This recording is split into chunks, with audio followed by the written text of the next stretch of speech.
Rail networks in India न केवल technological development की कहानी है, बल्कि ब्रिटिश कॉलोनियलिज्म के एक बड़े इंपॉर्टेंट माइलस्टोन को भी दर्शाता है।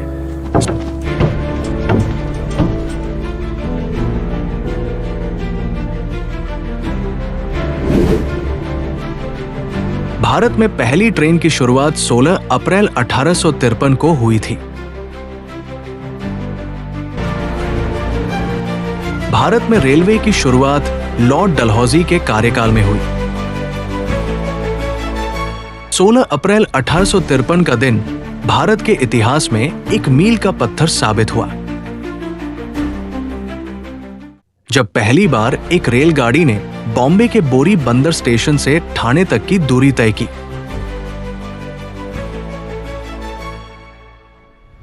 लॉर्ड डलहौजी ने रेलवे को भारत में विकसित करने के लिए एक सुव्यवस्थित नीति बनाई और 1853 में भारत की पहली यात्री रेलगाड़ी का शुभारंभ उन्हीं के प्रयासों का परिणाम था। ये ट्रेन ब्रिटिश इंजीनियरिंग और भारतीय श्रमिकों के सहयोग से तैयार की गई थी। इसे एक विशेष समारोह के साथ रवाना किया गया, जिसमें तोपों की सलामी भी दी गई थी।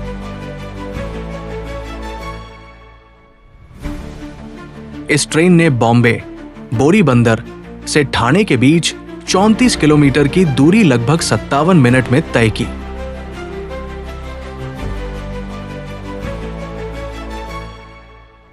इस रेलगाड़ी में 3 स्टीम इंजनों सिंध, सुल्तान और साहिब का उपयोग किया गया था और इसमें कुल 14 डिब्बे थे, जिनमें लगभग 400 यात्रियों ने सफर किया। ब्रिटिश सरकार के लिए यह रेल सर्विस मेनली ट्रेड और एडमिनिस्ट्रेटिव पर्पस के लिए थी। उनका एम था कच्चे माल को पोर्ट्स तक तेजी से पहुंचाना और तैयार माल को भारत के मार्केट्स में डिस्ट्रीब्यूट करना।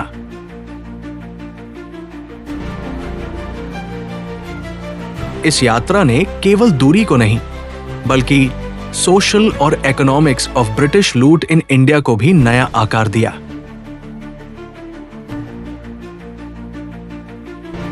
साथ ही ब्रिटिश आर्मी की तेजी से मूवमेंट भी इसका एक प्रमुख कारण थी।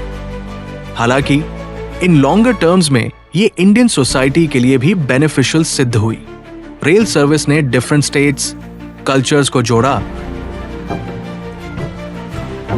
लोगों के बीच संपर्क बढ़ा और अंततः स्वतंत्रता संग्राम के दौरान ये एक मीडियम बनी जिससे विचारों और आंदोलनों का प्रसार तेजी से हुआ।